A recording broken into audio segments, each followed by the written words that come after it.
All right. Meow. Woo! We are live. Hello, everyone. Whee! Hello, and welcome to this very marvelous Monday. My name is Amy Ward, and we are back with our final installment of Portland Cocktail Week and USBG's Make It Mobile programming, sponsored by Kettle One Vodka.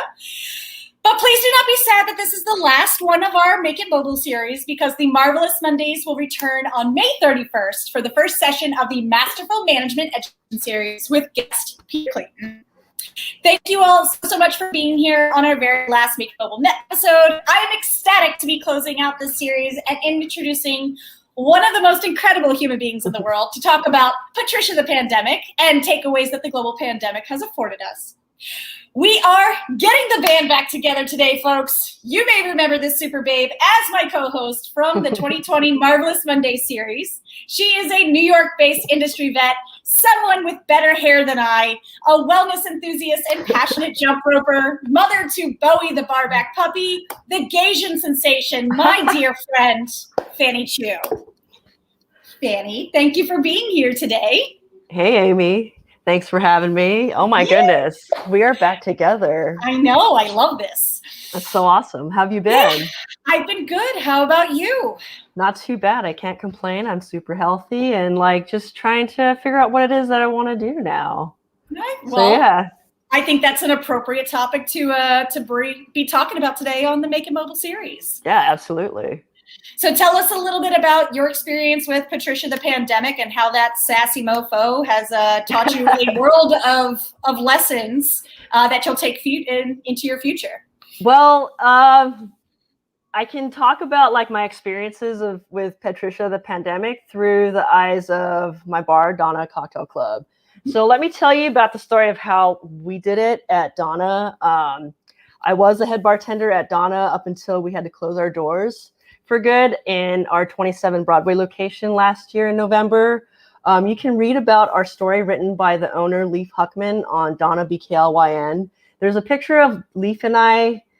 If Dave, you could pull up the picture of us. Yeah, that's Leif, the owner of Donna, and I just trying to get through the whole pandemic and getting the staff paid and working and stuff. So there's a story written by him on donnabklyn.com. So if you want to check out that story.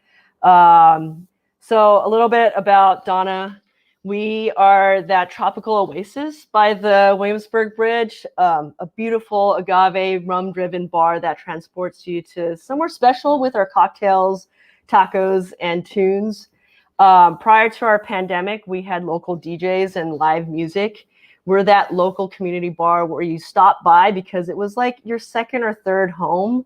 Yeah, it was a great date night spot. I've worked many beautiful weddings there. I mean, Donna is for lovers. There's a picture of our back bar. And then, so let's rewind to last year, Patricia the pandemic, 2020.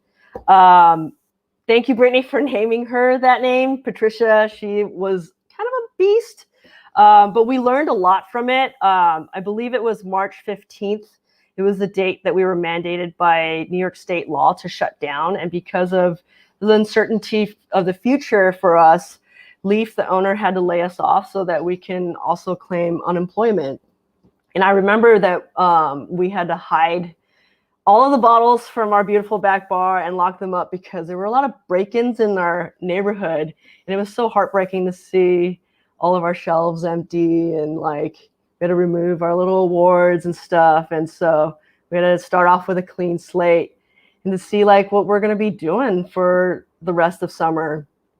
Then a couple weeks later, we were allowed to do to-go and delivery.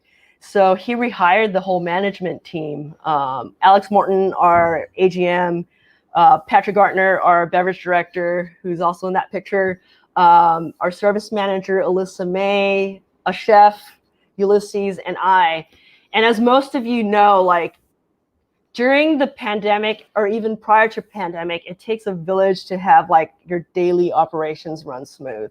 So we decided to have our weekly management meetings via FaceTime so that we can come up with a plan on how to safely work with each other and provide a safe service for our guests, because that's really important. We changed our business opening from 7 days to 5 days, closing on the days that are the slowest, which are Sundays and Mondays. One of us would work one whole week and had 3 weeks off. That way, we were on a rotation, and we would work with the chef who was hired on the whole time. Then when the state said it was okay for us to have like outdoor seating, we would add one more person to the shift. So since Patrick and I are the creators of the drink menu and we're both bartenders, it made sense that we didn't work together. So that when we did work with either Alex or Alyssa, it made sense to like train both of them to also bartend while serving, so that everybody's like not just one task at mind, everybody can do everything and help each other out. I think that was smart of us to do it at that time, especially when you have a skeleton crew. It's important to learn new skills and be open to be learning new skills, because when you're in this industry, you have to be able to adapt to anything coming at you, whether it's a pandemic or just regular service and having to deal with a difficult guest. You know, everybody has to work together. And it's even more crucial to not only multitask and learn new skills. You get to make syrups, infusions, batches, prep frozen cocktails and draft kegs to make your shift run smoother, you know? And if you didn't know how to clean toilets, but I'm sorry, you're gonna have to learn that crap, right? So let's go on to brand support. Brand support was huge for us. The bar director, Patrick, and I have always had incredible partnerships with brands because we loved how they were always eager to provide support and education for our staff and sometimes guests. So when the pandemic hit, they were so eager to reach out and see where we needed support. And Patrick, brilliant human being, had this incredible idea of providing free meals for furloughed restaurant workers. And he named this tab High Spirits, so it was easy for us to ring and tally up how many meals we were able to serve. This allowed brands and community members and local vendors to make donations towards this marvelous cause, because we have to look out for each other and take care of our people. We were also concerned for undocumented workers for not being able to get unemployment. So having a free meal is great. You know, you normally would spend what, $10, $15 for either lunch or dinner. You can save that $10, $15 a day, 5 days a week. That'll save you what, $50, $60 a week. And that could save you money for like whatever necessities you need, like for bills. And brands have money, and they want to help us. So why not let them help us? These two things were put on our social media so that we can promote them, so that our industry folks are being taken care of. They're also great about offering free things like bottles for our to-go cocktails, umbrellas during when it was like scorching summer, like you need some shade. So brands will support you by offering umbrellas. And I've also seen some places decorate with like brand outdoor furniture, which is awesome. A-frames and chalkboards they offer too, and we were able to like write down our specials and like house rules we can write on those so that people know to wear their mask or whatever. And sometimes brands like bring free swag so that you can give away to guests. And it promotes your bar, it promotes the brand, and who doesn't like free stuff? Yeah. So if brands don't offer, I think it's cool for you to ask them for support. Yeah. Does anybody have any questions right now? No questions yet. I mean, in terms of coming from like a management perspective, what you've already kind of outlined a lot of the stuff that you could be asking brand partners for, but what was most important to you? Was it the A-frame? Was it the umbrellas? Or what helped Donna and your team out the most in the brand partnership you had? It was the A-frame and using their chalkboards, but it was also them like being able to like make donations towards this High Spirits tab. Mm-hmm. I think that was like one of the most important things for us, is to take care of our own people. Because in New York City, there were a lot of restaurant workers that were out of work, especially back of the house. Like back of the house, we had a lot of like undocumented workers. Like, Yeah. how do we help them out? You know, this is one little thing that we can do to help, you know? Mm-hmm. And that was really important for us. And I know you know, and I know how we would ask brands for that. But if you want to tell people that are watching us right now, how would you ask people to do that? And you could say, can you swipe for how much? Like, absolutely. Every brand has a certain amount that they have a spend that they can swipe on. It's perfectly okay to ask them for a swipe, I think. I'm sure that they're going to have like different things that they want you, or criteria that you have to follow. mm-hmm. But that's up to you. That's why Patrick and I were really good about like keeping a partnership with them. And we were actually friends, you know, like we're able to like work things out. So you just have to like cater it to what you want your program to be. We had ours personalized. Like, personalization is great, you know, for guests, but it's also great for partnerships like this too. Absolutely. Perfect. I like, one of the biggest things that I have loved throughout the couple weeks that we've been on here is just how well people have been able to lean into their partnerships with their brands. And like, as it turns out, like, most of us have really good relationships and friendships with these brands. And they might have started out as a business capacity, but once you realize that we're here trying to support one another's endeavors, like, it's such an incredible thing. So absolutely, I think like what you're saying, and what the last couple of weeks, what our guests have been saying is like, make a list of all the things you need. Let them know, like, you can be vulnerable to a brand. Say like, here, this is the stuff that I'm looking for. Is there anything on here that you might be able to help me out with? Absolutely. Yeah. And if that brand doesn't help, go ahead and ask another brand. You know, like they're all there trying to figure it out, how to like come out of it too. And why not work together to make it happen? You know? Yeah, absolutely. Yeah. And so at Donna, we love having like live music. And so I, you know, no shame, I asked a brand to help me promote Thursday night with live music. I believe in keeping the community alive with these.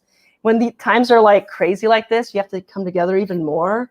And last year, Pride was canceled, and it was like so heartbreaking. Yeah. So I was like, I'm going to make Pride, make it mobile. And so Pat and I created a Pride menu. I think that's the next clip. We created a Pride menu, and through brand support, we were able to also invite our local drag queens to perform live on Instagram. Nice. For you know, at least have some kind of Pride event going on. So then we would we start the show off with making our house cocktails and mocktail, because we're inclusive.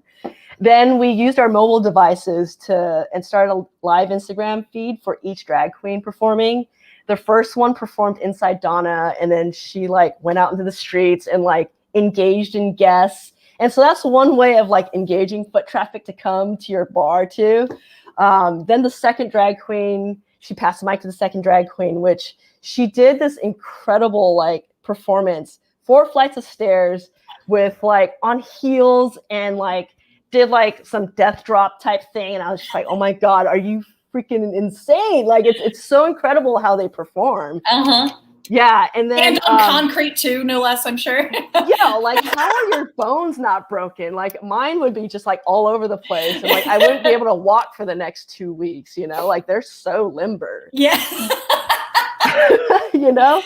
And then our last performer was a drag queen who was performing on our rooftop. And that day it like rained during like the first performance. And then right when we got to the rooftop and the drag king started performing, it was just like the clouds parted and the sun came out, and like the light beam just like shone on him. It was just like perfectly timed. It was just like, it was so incredible to like have us be able to pull this off with brands, and like people surrounding our building, like we're able to watch like the rooftop show going off, and they were like cheering all around. And it was just like, it provided such incredible community. You know, you just don't know unless you ask, and they're willing to help and support, you know. And this is also where you could play with your menu too. Like, we had to minimize in the beginning, like our 25 cocktails that are normally on our menu to 12, so that we can execute them properly, you know. And when we ran out of a cocktail batch, we would just go to the next cocktail that was on our previous menu and just keep adding it on with, now that we are doing like QR codes, it's easier to change, Yeah. And so if you have like old batches or certain inventory that you have too much of, you can make them into specials like on days like this, or have like a cocktail of the day.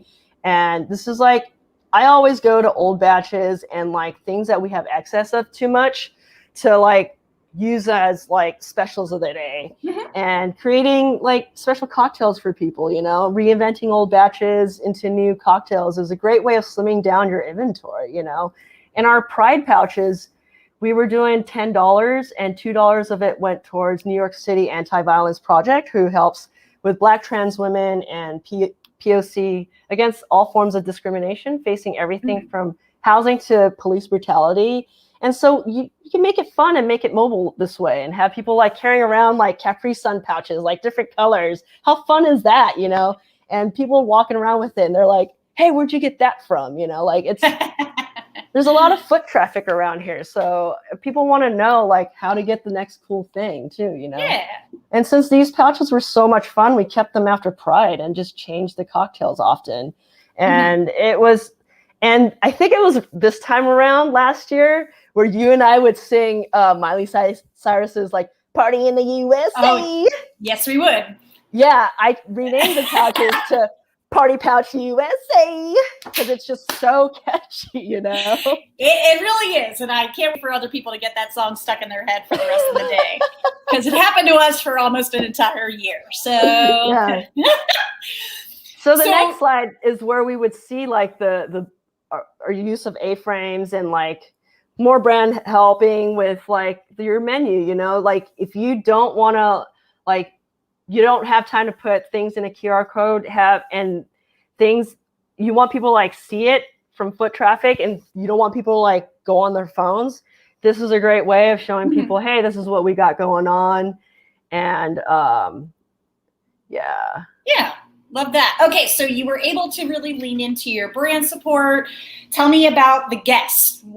How did the guests respond to this? What happened with anything that you were trying to preserve for the guest experience there? So for the guest experience, they know Donna as being a live music venue too. So what we would do is we would have these like either Tropical Thursdays, or like we used to have Floridita nights. We would invite our local musicians to come back so that our guests would have like great experience, like we didn't have live music throughout the whole pandemic because people were scared, but we wanted to be socially distanced with being able to do so and provide that kind of atmosphere. So we also have Sunday nights with Floridita, an awesome band called Sunday Uma. We were able to like have all that going on. And because we are a rum and mezcal bar, we still wanted our rum and mezcal fans to still be educated.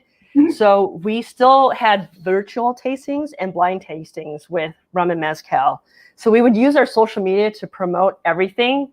So yeah, the 3 bottles, we would have mystery bottles. We would label 1, 2, 3. And if you lived in the area, you could either pick up, or if you lived within our delivery zone, you can get it delivered to you. Our mezcal tastings and our rum tastings. And we would put with each of these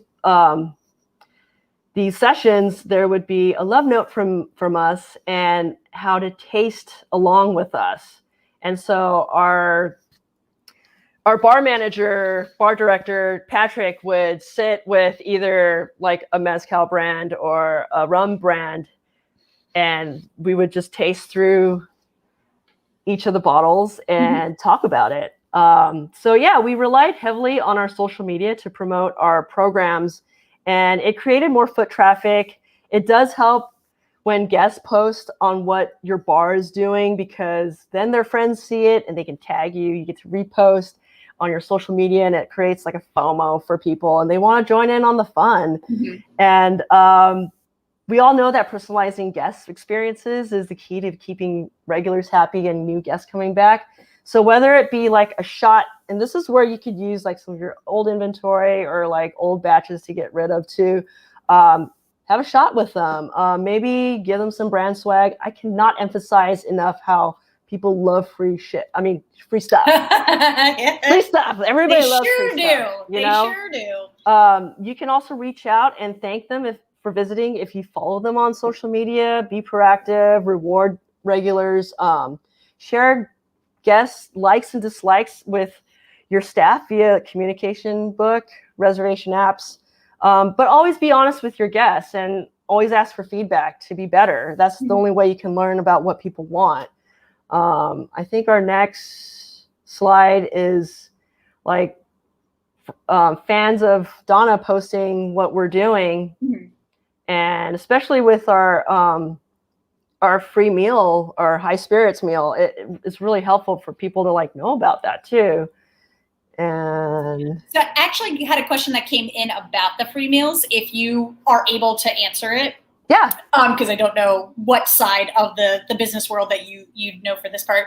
Okay. Somebody had written in there that I was under the impression that the IRS considers that declarable income for the employees. Is that true or false? Did you run into any issues with that, or is that something you would need to research and get back to us on? That would be something I would have to research and get back to you on. I haven't heard of anything about that because we didn't have to worry about that because I think it was under donation funds. Yeah, and it sounds like since it was going out to not your own employees, but right to the general public, maybe that was so. It wasn't to us. It was to whoever that lost their job or were furloughed. We even like gave some to nurses who were like helping us, you know, keeping us alive and like going through the trenches for us. Some of the neighborhood nurses and doctors, we were just like, you know, give them a free meal because we had it, you know? Yeah, absolutely. Yeah. So another way to generate foot traffic is to collaborate with local businesses. We collaborated with Holy Ground for barbecue pop-ups on Fridays and Sundays. Part of these proceeds for the 2 days went to legal defense fund for protesters arrested by police in Brooklyn. So we try to do a lot with our community and give back. These guys, Nate and Franco, they know barbecue. Franco actually built a smoker on the back of his pickup, and they parked it in the middle of the street, and they set their pop-up right across from Donna. And so people would come over because it smelled so good and got drinks from us, barbecue from them. We actually got to use their chicken and brisket on our food menu. So that helped our chef with like decreasing prep time and in turn helped with our labor budget. That and let's talk about ready to drink cocktails, which it depends on the state, I guess. Some states already mandated that it's okay to have to-go cocktails and it's like legal now. So I think ready to drink cocktails are what's going to be staying for us. It helps generate more sales and it definitely makes things so much easier so that guests can just grab and go. Our Paloma is like really popular, so we bottled it. We bottled a lot of our draft cocktails because it was easy to do. So to-go cocktails is hopefully a permanent thing for New York, and that'll be a good win for us. So what's going to happen with Donna? So the future of Donna, we can do all this and through the pandemic, but if the landlord decides they want to sell the place and not introduce you to the new landlords, well, that's going to happen. That's just New York City landlords for you. And so now we are trying to make it mobile by looking for spots to do pop-ups and keep Donna's momentum going until we can find a new home. The cool thing is we are restructuring our business to becoming a co-op. We have had talks about doing away with gratuity and how to create a more equitable environment for the front of the house as well as back of the house. The owner, Leaf, brought this idea up of becoming a co-op last year. And since he can't be part of the daily operations anymore because he moved his family upstate, and having a family and living so far is just too hard. Yeah. But he does want to keep his dream of Donna alive, and so do the 8 of us who still believe Donna should still be open.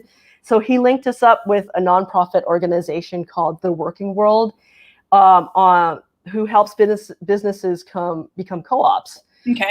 We are in the early stages of where we are learning a lot on how we can run this. So if there are any bars out there who have turned into co-ops, please contact me, because I want to know how you guys got started and how you guys are keeping it going. We are trying to make things mobile now. Yeah. Workingworld.org. All right. Yeah. Fantastic.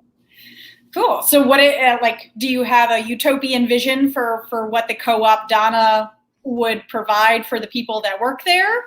Yeah, we want to be able to everybody be profitable, and everybody's going to be putting their 2 cents in. I've worked with in so many places where you speak, but you don't have your voices heard. And I feel like everybody who's working towards this kind of cause should be able to have a voice and be heard, So front of house, back of house, everybody gets a piece of pie. I love that. Love that. Cool. Well, we don't have any other questions that came through, but is there anything else you wanted to talk about in our last couple of minutes together? I think I am good. You're good? That's fine. Yeah. That's fine. For anybody that is actually in the Make It Mobile programming, we're going to be coming back again at, I believe, 4 p.m. Eastern, right? Yep. Different time zones mess me up. Yeah.